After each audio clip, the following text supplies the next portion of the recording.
दोस्तों, गरुड़ पुराण के अनुसार मांस खाना पुण्य है या पाप, आज के इस वीडियो में हम आपको बताएंगे। नमस्कार, आपका स्वागत है। वैसे तो भोजन में क्या खाएं और क्या ना खाएं, ये लोगों का निजी और व्यक्तिगत फैसला होता है, लेकिन यहाँ पर हिंदू धर्म में कुछ लोग मांसाहारी को निषेध मानते हैं, वहीं पर कुछ लोग मांसाहारी को मान्यता भी देते दिखाई पड़ते हैं।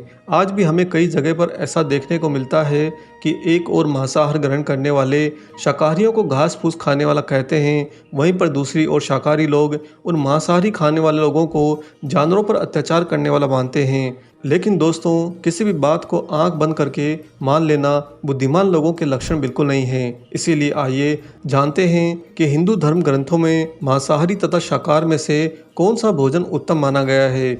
आप सभी में से भी इस संबंध में कई लोगों के मन में भ्रम है कि हिंदू धर्म में मांस खाना मना है या नहीं, और इसका कारण कुछ लोगों के मन में वेदों के विषय में बैठी शंका है, जिनकी वजह से वे समझते हैं कि वेदों में पशु बलि, मांसाहारी आदि का विधान है। लेकिन दोस्तों, ये आधा सत्य से ज़्यादा कुछ नहीं है। वेद और पुराण हिंदू धर्म के मुख्य धर्म ग्रंथ हैं। वेदों का सार उपनिषद और उपनिषदों का सार भागवत गीता है। वेदों में पशु हत्या पाप मानी गई है और मांस खाने के संबंध में बहुत ही स्पष्ट मना किया गया है। इतना ही नहीं, हमारे वेदों में तो कुछ पशुओं के मांस खाने के संबंध में बहुत ही सख्त हिदायतें भी दी गई हैं। हमारे प्राचीन यजुर्वेद में कहा गया है कि मनुष्य को परमात्मा की सभी रचनाओं को अपनी आत्मा के समान मानना चाहिए, अर्थात वो जैसे अपना हित चाहते हैं वैसा ही दूसरों का भी हित करें। वहीं अथर्ववेद में कहा गया है कि यह मनुष्य तुम चावल, दाल, गेहूं आदि खाद्य पदार्थ आहार के रूप में ग्रहण करो, यही तुम्हारे लिए सबसे उत्तम और रमणीय भोजन पदार्थ है। तुम कभी भी किसी भी नर या मादा से हिंसा मत करो। वहीं पर हमारे ऋग्वेद में बताया गया है कि गाय जगत की माता है और उनकी रक्षा में ही समाज की उन्नति होती है। मनुष्यों को उनके समान सभी चार पैर वाले पशुओं की रक्षा करनी चाहिए। और वहीं पर भागवत गीता में मांस खाना या नहीं खाना, इसका उल्लेख के बजाय अन्न को 3 श्रेणियों में विभाजित करके बताया गया है। और गीता के अनुसार अन्न से ही मन और विचार बनते हैं। जो मनुष्य सात्विक भोजन ग्रहण करता है उसकी सोच भी वैसी ही रहती है। मांस और मदिरा जैसी चीज़ें तामसिक भोजन कहलाती हैं। इस तरह का भोजन करने वाले लोग अक्सर कुकर्म, रोगी, दुखी और आलसी होते हैं। गीता के अनुसार सात्विक आहार आयु को भी बढ़ाता है, मन को शुद्ध करने वाला और बल, बुद्धि तथा स्वास्थ्य को तृप्ति प्रदान करने वाला होता है। जब यही शाकाहारी आहार अत्यधिक खट्टा, नमकीन या फिर ज़्यादा तेल मसालों के साथ में पकाया जाता है तो वह राजसी आहार बन जाता है, और यह राजसी आहार दुख, शोक एवं रोग उत्पन्न करता है। ठीक इसी तरह से हमारे गरुड़ पुराण में भगवान श्री कृष्ण से जुड़ी एक कथा का वर्णन है। गरुड़ पुराण की इस कथा के अनुसार बचपन में एक दिन भगवान श्री कृष्ण यमुना नदी के किनारे पर एक पेड़ के नीचे बैठकर बांसुरी बजा रहे थे, और उसी समय एक हिरण दौड़ता हुआ वहां पर आया और उनके पीछे जाकर छिप गया। हिरण बहुत डरा हुआ था। तब श्री कृष्ण ने उसके सिर को सहलाते हुए हिरण से पूछा कि क्या बात है, तुम इतना डरे हुए क्यों हो। अभी श्री कृष्ण प्रश्न पूछ ही रहे थे कि तभी एक शिकारी भी वहां पर आ पहुंचा और बोला कि मेरा यह शिकार है, कृपया करके मुझे वापस दे दो। तब भगवान श्री कृष्ण बोले कि हर जीवित प्राणी पर सबसे पहले उसका स्वयं का खुद का अधिकार होता है, न कि किसी और का। यह सुनकर शिकारी को क्रोध आ गया। उसने गरजते हुए कहा कि यह मेरा शिकार है, क्या तुम्हें समझ में नहीं आता? इसे मैं पकाकर खाऊंगा, तुम मुझे ज़्यादा ज्ञान मत दो। इस पर भगवान कृष्ण बोले, किसी भी जीव को मारकर खाना पाप होता है। क्या तुम पाप के भागी बनना चाहते हो? मांसाहार पुण्य है या पाप, क्या तुम नहीं जानते? तब वह शिकारी बोला कि मैं आपके जैसा ज्ञानी नहीं हूँ, मैं क्या जानूँ मांसाहार पाप होता है या पुण्य होता है। मैं तो बस इतना जानता हूँ कि अगर मैंने शिकार नहीं किया तो मुझे खाना नहीं मिलेगा। मैं इस हिरण को जीव बंधन से मुक्त करके पुण्य ही तो कमा रहा हूँ, फिर क्यों भला मुझे ऐसा पुण्य कमाने से आप मना कर रहे हो। और जहाँ तक मैंने सुना है, एक जीव हत्या तो शास्त्रों में भी उचित बताई गई है। राजा भी तो शिकार किया करते हैं, फिर ये पाप भला सिर्फ मुझे ही क्यों लगेगा? फिर क्या ये पाप सिर्फ मुझ निर्धन के लिए है? ऐसे तमाम तर्क देते हुए शिकारी ने भगवान श्री कृष्ण से पूछा कि अब आप ही बताइए, मांसाहार पुण्य है या फिर पाप है। शिकारी के मुख से ऐसी बातें सुनकर भगवान श्री कृष्ण समझ गए कि उसकी बुद्धि मांस खाने के कारण तामसिक हो गई है और उसके सोचने और समझने की बुद्धि भी उसने खो दी है।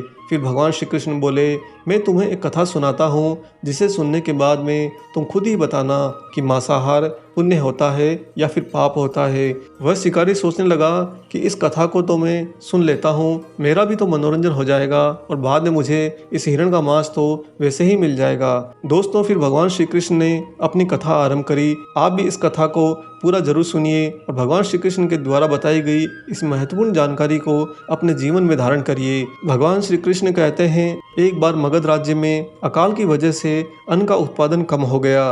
राजा को चिंता सताने लगी कि यदि इस समस्या का शीघ्र ही निदान नहीं किया गया तो संरक्षित अनाज कोष भी जल्दी ही खत्म हो जाएगा और इसके बाद में संकट और भी हो जाएगा। इस समस्या से निपटने के लिए मगध के राजा ने तुरंत ही राज्यसभा में अपने सारे मंत्री और सलाहकारों को बुलाया और सभी से यह पूछा कि हमारे राज्य की इस खाद्य समस्या को सुलझाने के लिए सबसे सस्ती वस्तु क्या है।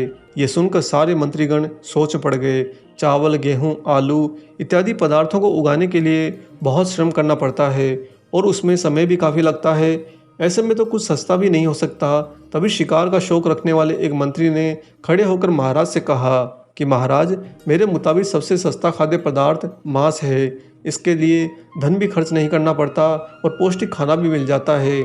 उस मंत्री की यह बात सुनकर सभा के सभी सामंतों ने इस बात का समर्थन कर दिया, लेकिन मगध के प्रधानमंत्री अभी भी चुप थे। यह देखकर राजा ने अपने उस प्रधानमंत्री से पूछा कि आप क्यों चुप हैं, कुछ कहते क्यों नहीं, आपका क्या मत है इस बारे में। राजा की ये बात सुनकर प्रधानमंत्री बोले, मैं यह नहीं मानता कि मांस सबसे सस्ता पदार्थ है, फिर भी इस विषय पर मैं अपना विचार आपके सामने कल रखूंगा। प्रधानमंत्री उसी रात मांसाहार का प्रस्ताव रखने वाले उसी सामंत के घर पहुंचे जिसने ये प्रस्ताव रखा था। सामंत ने इतनी देर रात्रि को प्रधानमंत्री को अपने घर आया देखा तो वह घबरा गया। किसी अनिष्ट की आशंका से वह कांप गया। तब प्रधानमंत्री ने कहा कि आज संध्या को महाराज बीमार हो गए हैं, उनकी हालत बहुत ज़्यादा खराब हो गई है। राजवैद्य ने कहा है कि किसी शक्तिशाली देह का दूसरा मांस मिल जाए तो राजा के प्राण बचाए जा सकते हैं।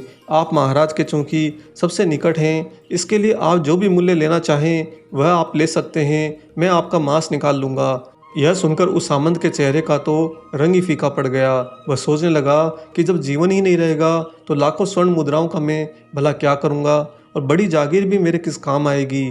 वह झटपट अंदर भागा और अपनी तिजोरी से 1 लाख स्वर्ण मुद्राएं लेकर आया। मुद्राएं देकर उसने प्रधानमंत्री के पैर पकड़ लिए और गिड़गिड़ाते हुए बोला, महाशय, मैं आपकी 1 लाख स्वर्ण मुद्राओं में अपनी ये 1 लाख स्वर्ण मुद्राएं और मिला देता हूँ। इस पैसे से आप किसी और के हृदय का मांस खरीद लें, किंतु मुझे जाने दें। मेरी आपसे यह विनती है कि यह बात किसी और को पता न चले। उसके बाद प्रधानमंत्री ने कहा कि सामंत जी, आप शरीर से इतने बलिष्ठ हैं, आपकी कदकाठी भी तो महाराज से काफ़ी मिलती है, इसलिए राजवैद्य ने खास तौर पर आपका ही नाम लिया है। आपके ऐसा दान करने से हमारे अच्छे राजा की जिंदगी बच सकती है। यदि आप मान लें तो मैं आपको प्रधानमंत्री का पद भी देने को तैयार हूँ और खुद आपका कर्मचारी बनकर रहूँगा। खुद को फंसता हुआ देखकर सामंत ने अंग वस्त्र और जूते पहन लिए। फिर उसने प्रधानमंत्री से याचना करी कि मैं इसके योग्य नहीं हूँ। जब प्राण ही नहीं रहेंगे तो मैं प्रधानमंत्री पद का या फिर राजा का सिंहासन भी मिल जाए तो मैं उसका क्या करूँगा। आप चाहे तो मेरा सब कुछ ले लें, परंतु कृपया मुझे छोड़ दें। इतना कहकर वह अपने घोड़े की ओर भागा और घोड़े पर छलांग लगाकर बैठ गया। अभी वह चलने को था कि प्रधानमंत्री ने घोड़े की रस्सी पकड़ ली और सामंत से बोले कि भागने की जरूरत नहीं है, आप आराम से घर पर ही रहो, मैं कहीं और जाकर प्रयास करता हूँ। यह कहकर प्रधानमंत्री वहाँ से चले गए। उसके बाद में 1 लाख मुद्राएं लेकर वही प्रधानमंत्री बारी बारी से सारे उन सभी सामंतों के घर पहुंचे और सभी से राजा के हृदय के लिए उनका मांस मांगा, परंतु कोई भी राजी नहीं हुआ। सबने अपने बचाव के लिए प्रधानमंत्री को 1 लाख से 5 लाख तक मुद्राएं दी और इस प्रकार प्रधानमंत्री ने एक ही रात में 1 करोड़ स्वर्ण मुद्राएं जमा कर ली और सुबह होने से पहले अपने महल में पहुंच गया। अगली सुबह राज्यसभा में सभी समय से पहले पहुंच गए। यही सब जानने को बेचैन थे कि राजा का स्वास्थ्य कैसा है, लेकिन कोई भी किसी को रात की बात नहीं बता रहा था। थोड़ी देर में राजा सभा में अपने चिर परिचित अंदाज में आए और सिंहासन पर आकर बैठ गए। सभी सामंतों ने देखा कि राजा तो कहीं से भी अस्वस्थ नहीं लग रहे, उन्हें तो कुछ हुआ ही नहीं है। प्रधानमंत्री ने उनसे फिर झूठ बोला है। हर एक के मन में यही विचार चल रहा था। तभी प्रधानमंत्री ने राजा के समक्ष वो 1 करोड़ स्वर्ण मुद्राएं रख दी। राजा ने पूछा कि इतनी सारी स्वर्ण मुद्राएं किसके लिए हैं और कहाँ से आई हैं। तब प्रधानमंत्री ने कहा, हे महाराज, हृदय के मांस के लिए इतनी धनराशि जुटाई है, लेकिन मांस नहीं मिला, क्योंकि अपनी जान बचाने के लिए सारे सामंतों ने यह मुद्राएं दी है। अब आप ही बताइए कि मांस सस्ता है या फिर महंगा है। दोस्तों, राजा को बात तुरंत समझ में आ गई। उन्होंने प्रजा से अतिरिक्त परिश्रम करने का निवेदन किया और राज के अनाज भंडार में से अनाज निकालकर श्रमिकों को दिया।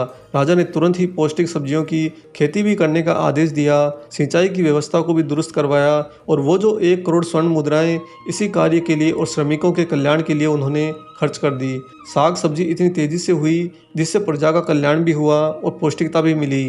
कुछ समय बाद में मौसम अनुकूल हुआ और खेत लहलाने लगे और इस तरह राज्य का पूरा खाद्य संकट दूर हो गया। स्वयं परमात्मा श्री कृष्ण से ऐसा ज्ञान पाकर वह शिकारी परिपूर्ण हो गया और उसे ज्ञान की प्राप्ति हो गई।